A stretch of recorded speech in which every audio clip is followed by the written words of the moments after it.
Officer increasing squads on a reckless driver from earlier today. Bloomington 38th, last seen southbound, blowing for red lights and speeding. Info only at 7:55.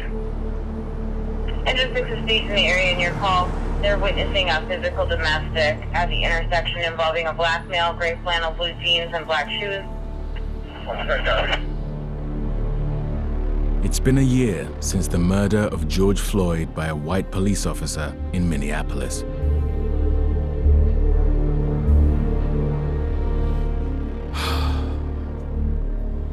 Right back where it began, ground zero. About 20 yards from me is where that man lost his life. Over the past 12 months, the never-ending struggle against racism and inequality has intensified. We spent a lot of days here, a lot of time here. That's what it feels like, coming home. Once again, there is talk of progress, but the question remains, will the death of George Floyd really bring the changes that can guarantee justice for Black America? Like, how important is this? How important is this?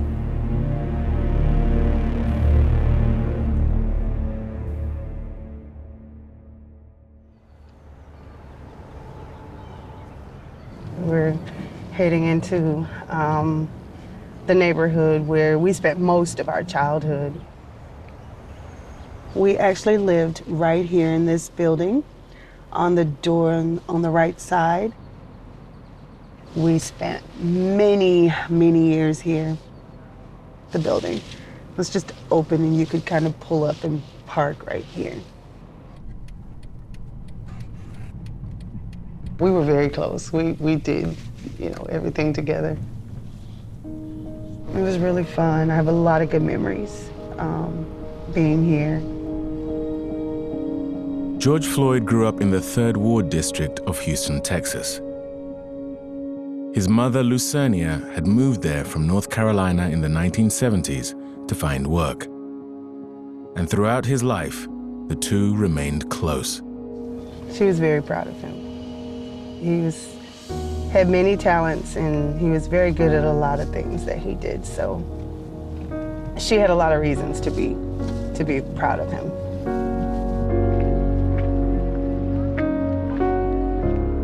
One year on from her cousin's murder, Tara now dedicates her life to campaigning in his name and reminding the world of the man who inspired a global movement.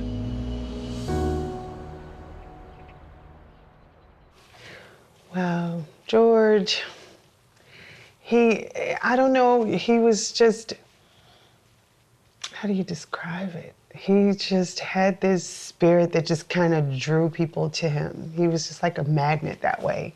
People were just naturally drawn to him because of how big his, personality and his heart was. George grew up in a low-income family in bad housing with few prospects. And like millions of Black Americans, contact with the police was a daily experience. There was always, the presence of the police always made everybody feel uncomfortable back in those times because obviously a lot of people were afraid, There were people who were doing bad things, but even the people who weren't necessarily doing bad things were treated the same. But during most of his teens, George managed to stay out of trouble. He was a brilliant natural athlete and is remembered today for his sporting ability. When I lived next door to George, he was in high school at Yates. He was playing football. Yes, ma'am. He had just got a scholarship. That's right. And was getting ready to get on out, graduate, and so proud do his thing, man. And the whole community was just so happy. That's right. He always brings joy to this neighborhood. But in the late 1990s, George's life changed. His friends say he fell in with the wrong crowd and he was arrested a total of 9 times in a 10-year period. Like so many Black men from a similar background, it was the start of a cycle that would prove difficult to break. The system is structured in a way that makes it much more likely that a Black person, and particularly a Black man, will come into contact with a police officer who is the first entry point into the criminal justice system and wind up in a cycle of recidivism. This has eroded our community in many respects. It has impacted our families. It has impacted the next generation of young people who are growing up without their loved ones in the home due to this system of mass incarceration. After his last prison sentence in Texas, George made his way north to Minneapolis. He lived there for 6 years, working a variety of jobs, including a security guard and a truck driver. And throughout that time, he kept in touch with his mother. Just a phone call from him would just light up her entire day. Like, after he moved to Minneapolis, and she could go on for hours about a 10-minute call that she had with him. It was just amazing how he had that effect on her. On the evening of the 25th of May last year, George went out to buy a pack of cigarettes. The weather was good, sun was shining, and my coworkers were all laughing and joking. It was just a normal day for me, just coming in to get something to drink, and noticed that there was a couple police cars on the corner. He came in to get his phone fixed and also some cigarettes. Gave me a fake 20. My manager asked me to go to the car, asked him to come inside, and eventually the police were called. I seen, two officers out there, and I seen George Floyd in a situation. Everyone watching, and everyone yelling at the police officers. Bro, you know that's bogus right now, bro. And just watching everything kind of unfold, knowing that we couldn't do anything. Everything was slow motion for me. The panting and,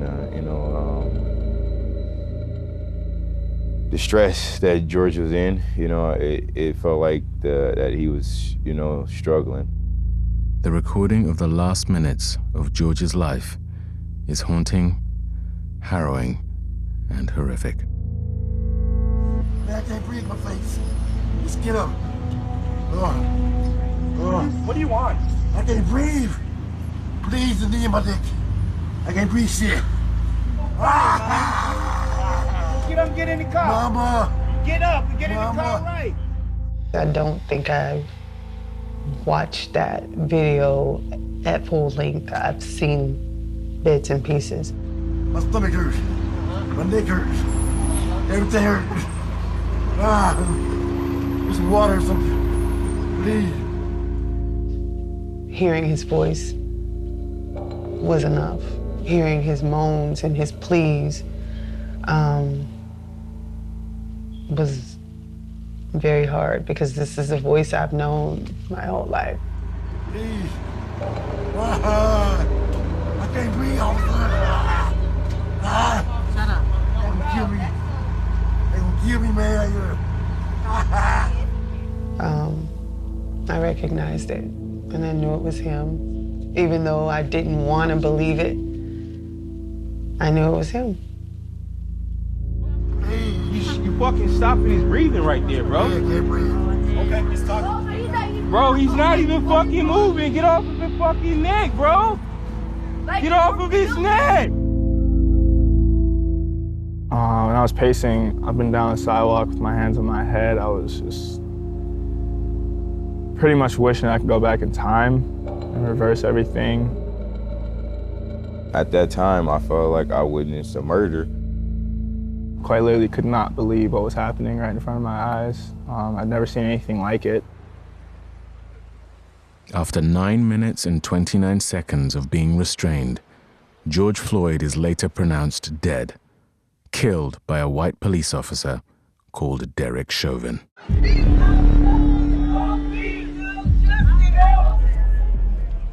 But unlike many acts of police brutality, George Floyd's murder was recorded. And when the video was released, the city went up in flames. We were ready to destroy everything. We were ready to destroy everything, and rightfully so. We watched someone get killed by the police in real time. And Minneapolis was just the beginning.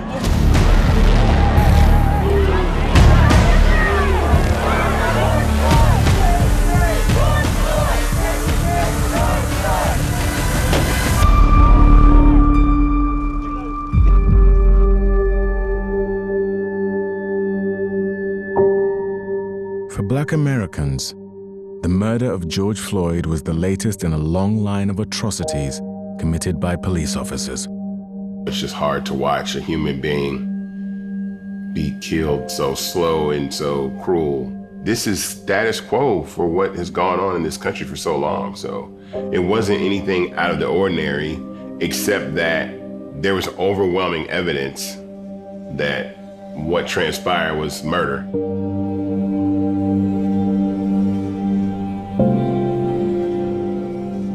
I was like, oh my God, this has happened again. When I eventually did get to watch some of the video, I really wasn't able to watch it all. It was too painful to actually see the life sucked out of a human being. And to analyze how another human being, a police officer in this case, could lose his humanity and be so barbaric.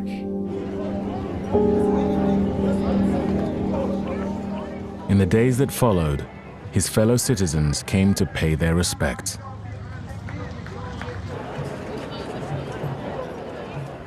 And by night, they took to the streets to vent their fury.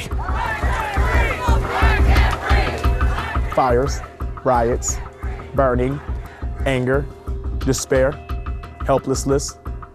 All of those words were what Minneapolis was feeling. We witnessed the murder.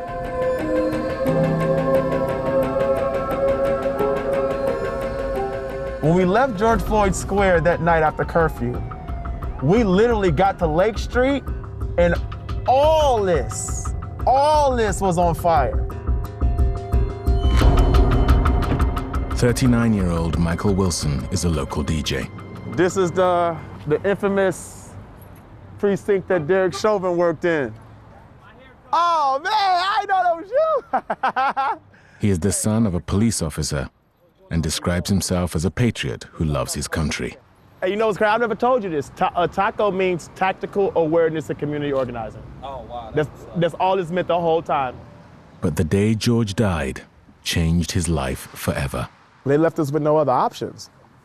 If you look down the trail of history, we've tried protest, we've tried legislation, we've tried asking questions, we've tried civility. We were just tired of telling, anytime we tried it, we were always told as Black people that no, that's the wrong way to do it. No justice! No justice! Over the next few days, as news of George's death in police custody spread across the nation, hundreds of thousands took to the streets in protests that lasted for weeks. Black lives matter! Black lives matter! No KKK, no fascist USA! No Trump! No KKK, no fascist USA! Say his name! George Floyd! I can't hear you say his name! George Floyd! The killing of George Floyd had touched something very deep in the psyche of Black Americans. It was seen as no different from the countless other crimes committed against them since the nation was founded. My man was lynched. My man was lynched. It wasn't any different than a lot of other, senseless murders of Black people at the hands of police. This one was just caught on tape, and this one wasn't a bullet, it was a knee. But it's the same story over and over again. For many, the memories of lynch mobs are all too recent. My late dad would have seen a lynching, and he did, as a little boy. They used to have what we would now call atrocity postcards, which showed the lynching And they would have them in the county store when you went and bought food, and it would be on the counter. And they traded them. And there'd be little kids looking, turned toward the camera, smiling while this body is hanging from a tree. Our nation was founded as a white supremacist project, and every government entity was created to enforce white supremacy.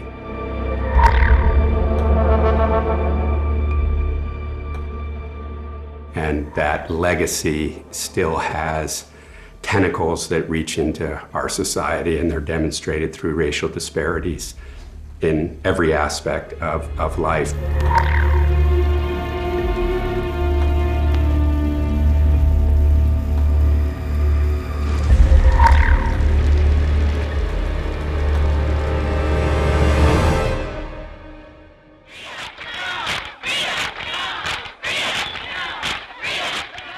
By the 1960s, Black America had had enough.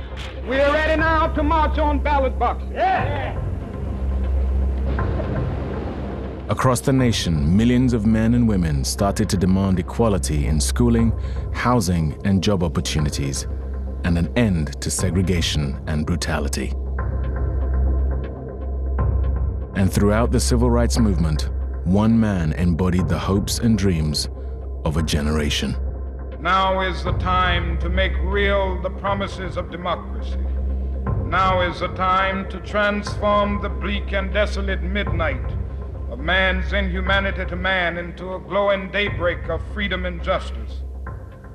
My father would always do things in a nonviolent way. He used the philosophy of nonviolence to bring about change. He was a bridge builder. He wanted to see freedom, justice, and equality exist for all humankind. But justice and equality for all was not what many white Americans wanted to hear.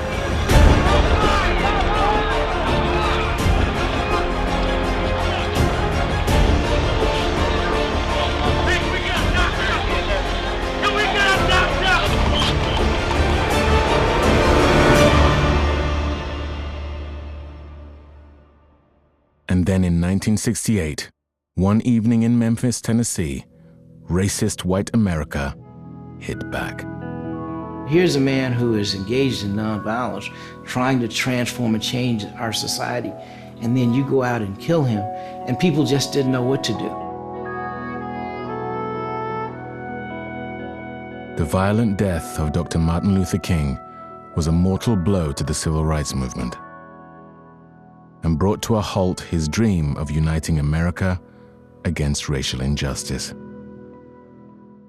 Black lives matter! Black lives matter! Black lives matter! Black lives matter! 52 years later, it has taken the killing of another black man to bring millions of Americans together. Many of them marching under the banner of a movement that is again calling for transformation in society. Like any organization, Black Lives Matter is complicated. I don't believe that the agenda of the founders was ever intended to be radical. It was progressive, and had they not been doing what they're doing, we may not be at this level of consciousness. I'm tired of seeing black men die. We can't breathe! We can't breathe! Louder! We can't breathe! It's time to call it out for what it is. I call these police departments the Ku Klux Klan with badges on.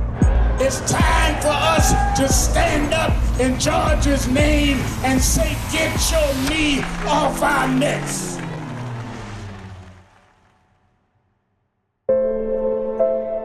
Condemned by its political opponents as too extreme, its supporters see it as continuing the work that began with the civil rights movement. I would question anyone that claims that seeking to be treated as a human being is radical. That is simply all that the movement is asking for. Treat people with dignity. Stop abusing and criminalizing Black people. Stop killing Black people. What is radical to me is the fact that We have allowed police to beat people, to kill people, to see it on camera, and for them to literally be able to get away with murder. That's radical. Seeking our right to breathe and live the quality of life that we deserve is not radical, but it is necessary. 4 days after George's death in police custody, Officer Derek Chauvin was arrested and then charged with third-degree murder. But history has shown that justice for his victim is by no means a foregone conclusion. We've seen this happen before, and there's been video before, and, police officers still were not charged or convicted in those cases. So we know that there's no guarantee that we're gonna get what we're looking for. So we feel a little anxious. You're in a position where you're gonna trust the criminal justice system that has failed you before. Raise your right hand, please. Do you swear or affirm that you will be attentive during this trial and follow the instructions of the court so that you may reach a fair and just verdict? Derek Chauvin's trial opened in Minneapolis on the 29th of March. The eyes of the world were focused on this crucial moment in American criminal history. Chauvin faced some of the most serious charges ever to be laid against a police officer while on duty. Mr. Derek Chauvin betrayed this badge when he used excessive and unreasonable force upon the body of Mr. George Floyd. That he put his knees upon his neck and his back, grinding and crushing him until the very breath, no, ladies and gentlemen, until the very life were squeezed out of him. It was up to the state prosecutors to prove that the force he used was unreasonable under the circumstances. Continue to apply. For many, reliving those agonizing last minutes of George's life was deeply traumatic. Oh my God.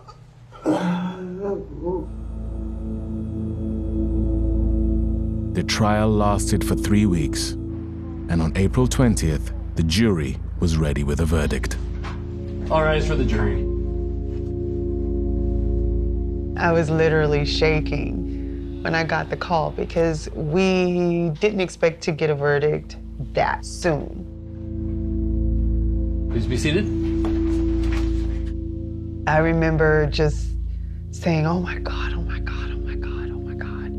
Because here it is, all this buildup. We, the jury, in the above entitled matter as to count 1, unintentional second-degree murder while committing a felony, find the defendant guilty. Verdict count 2. We, the jury, in the above entitled matter as to count 2, third-degree murder, perpetrating an eminently dangerous act, find the defendant guilty. Verdict count 3. We, the jury, in the above entitled matter as to count 3, second-degree manslaughter, culpable negligence, creating an unreasonable risk, find the defendant guilty.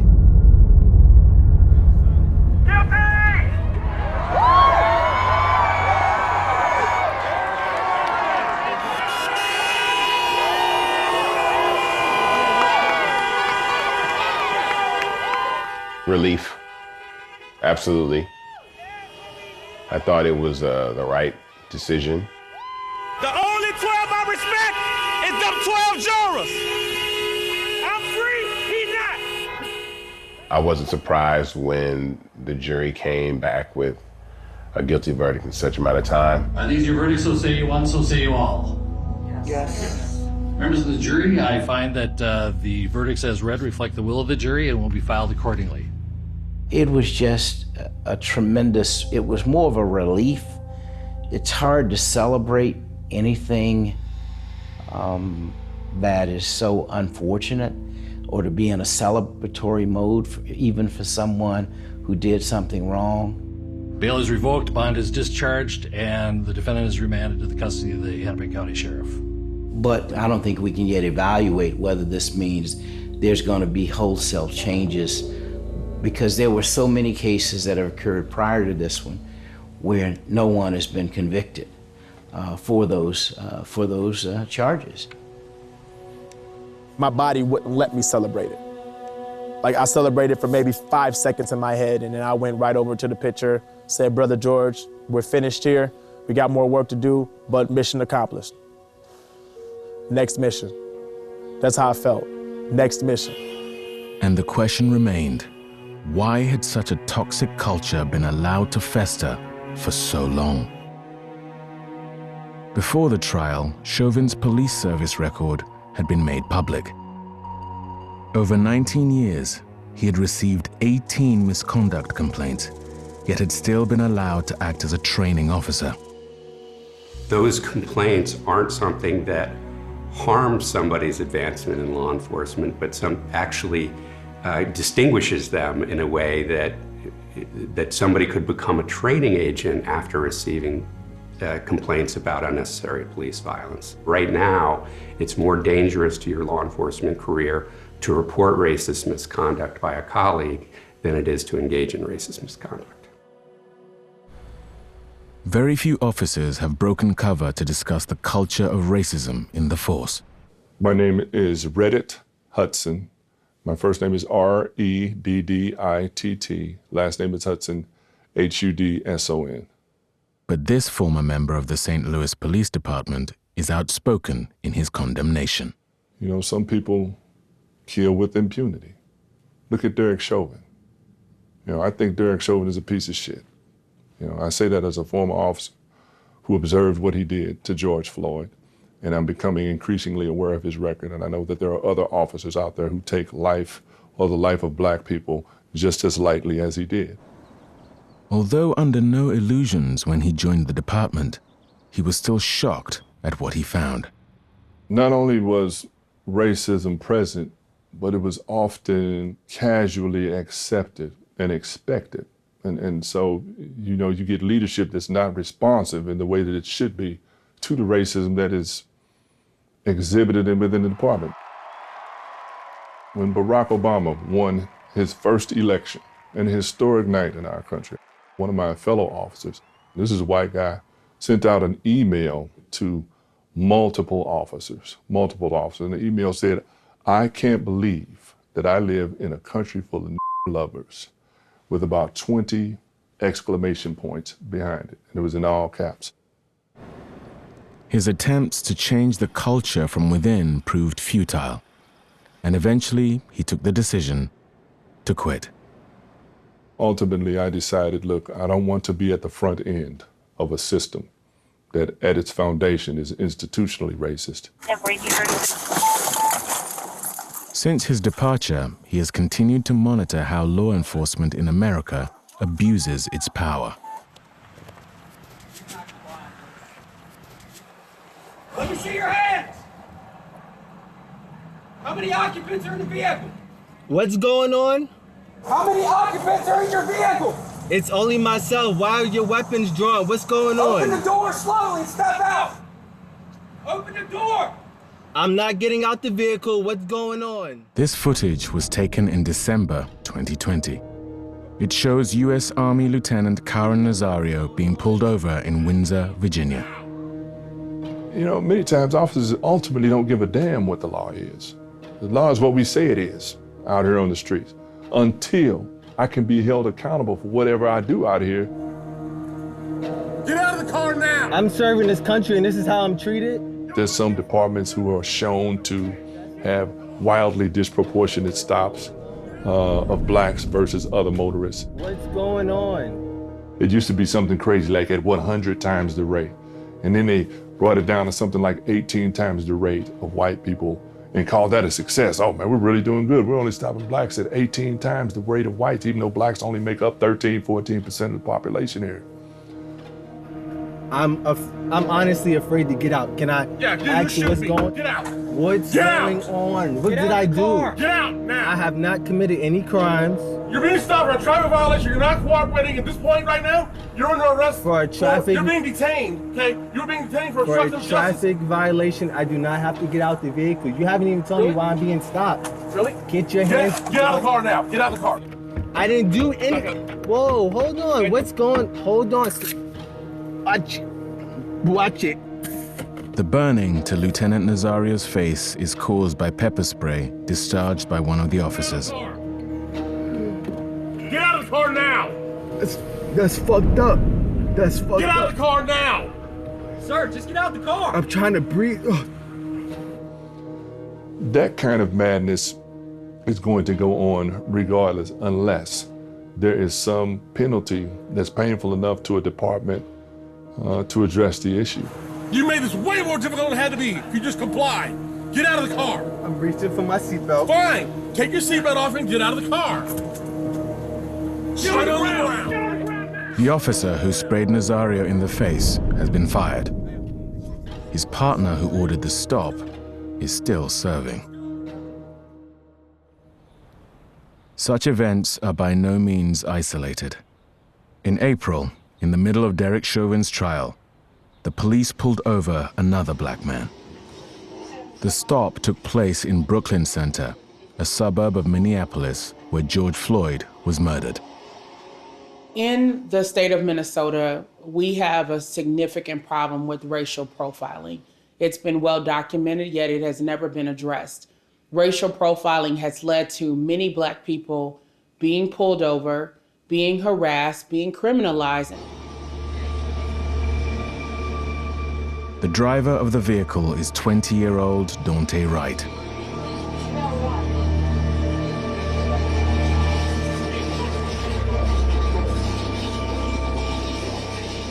Less than a minute after the stop, an officer pulls a sidearm, and Daunte is shot dead.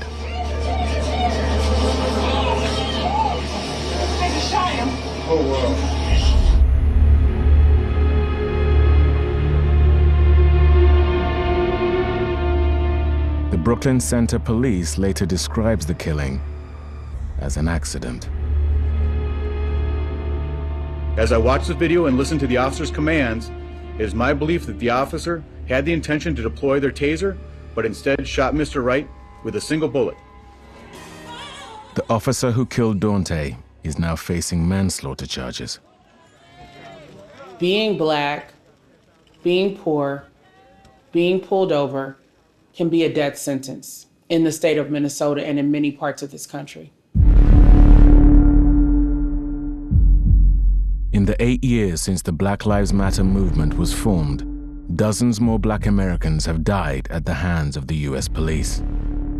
At last, there is widespread recognition that this brutality has to stop. You know, I don't even think it's up for legitimate debate anymore in this country, whether or not we have a racism issue with policing in America, whether or not we have a systemic racism issue when it comes to the foundations of our criminal justice process. I don't even think it's up for legitimate debate. The debate may be underway, but just how far is America prepared to go to bring about the foundational changes required for racial justice? George Floyd's murder meant that once again, racism in America was under international scrutiny. We are fighting an institutional, systemic problem that has been allowed to permeate since we were brought to these shores. And we are fighting wickedness in high places.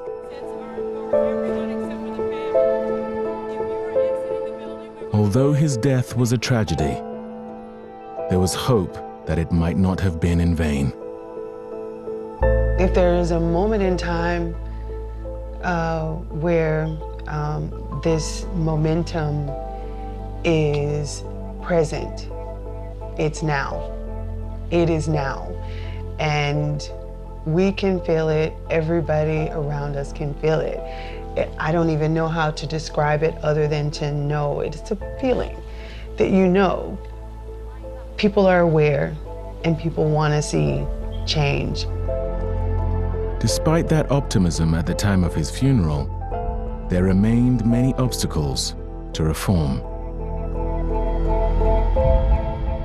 Donald Trump was in the White House, a president described by many as the most divisive in the country's history, and the way he handled the crisis that swept the nation after George's murder infuriated millions. His response as a president was bullshit. Bullshit. He should have had his ass here in Minneapolis on a flight in front of the media telling us that what the officers did was wrong, unjust, and unpatriotic. And that fury at Donald Trump and his legacy deepened in January. Trump is president, Christ is king. Trump is president, Christ is king. People were incensed at the soft treatment of the crowd who stormed Capitol Hill, a mob who refused to accept he had lost the election. It was the biggest display of civic unrest since the marches over George's murder in Minneapolis.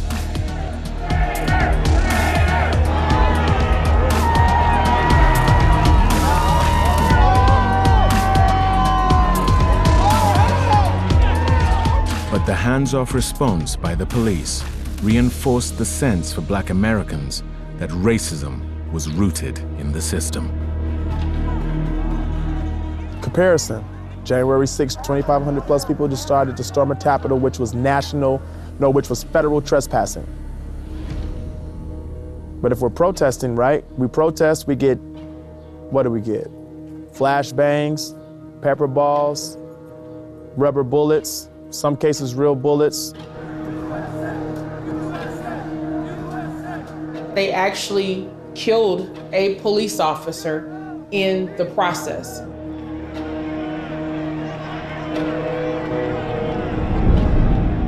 And yet, they were treated as if their actions were largely benign.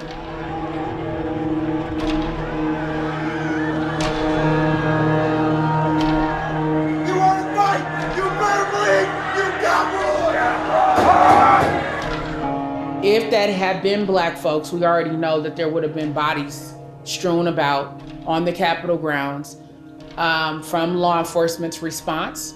And we know that there would have been Americans who would have been applauding that and saying that those were our just desserts for showing up at the Capitol to protest police violence. So the hypocrisy is glaring, but it's as American as apple pie. But after Trump, the election of Joe Biden brought a renewed sense of optimism. At last, there was an acceptance from the highest office in the land that discrimination is embedded in America's DNA. The systemic racism is a stain on our nation's soul. The knee on the neck of justice for Black Americans. The conviction of Derek Chauvin was a landmark ruling that could lead to a change in police culture, and not just in the city where George was murdered, but across the whole of the U.S. We need people who are in a better position to value the rights and dignity and humanity of the people that they've been sworn to serve. And if they can't do that, then punishment is the order of the day for you. Derek Chauvin should spend the rest of his foul-ass life in prison. That would be the best training that the remaining officers in Minneapolis could ever get. Under existing laws, Chauvin could only be tried in a Minnesota state court. This means he was not eligible for the severest punishment that can be handed out by the US government. And there is now a demand for that to change. If we had the correct set of laws, Derek Chauvin's next trial should be in federal court which is what they've done with the Ku Klux Klan. That's how they got rid of it. You go to federal court and you are convicted at the federal level and you go into the federal pen. That's what these cops need to understand. You go in and the keys are thrown away. Now with Joe Biden in the White House, there is a possibility those demands could become law. There's a federal bill that is named after George that our family is working to get passed. It's gonna afford us those changes that will change the way police are interacting with people in general, especially Black men. The aim of the George Floyd bill to bring about the severest penalties for racist crimes is welcome, but many question why it has taken America so long. We're glad that they are finally deciding to step up to the plate and bring these charges against these officers. But why did it take a public lynching in order for that to happen?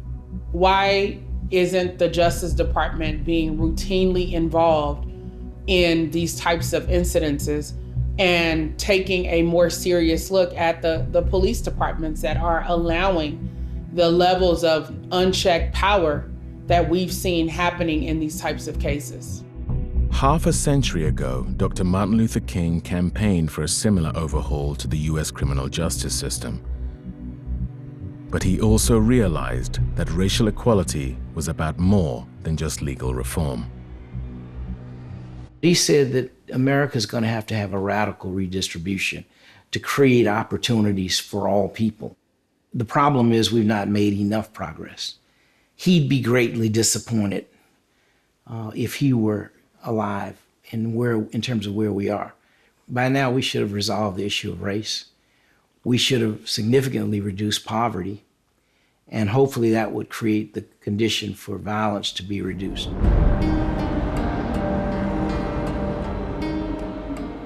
And today, anger at the failure to bring about such transformation burns brightly on the streets of Minneapolis. Are they going to come to the table and start to get shit done instead of giving us some Band-Aids over some gaping wounds? Are they going to acknowledge the systematic racism in every walk of life, whether if it's education, economics, military, social?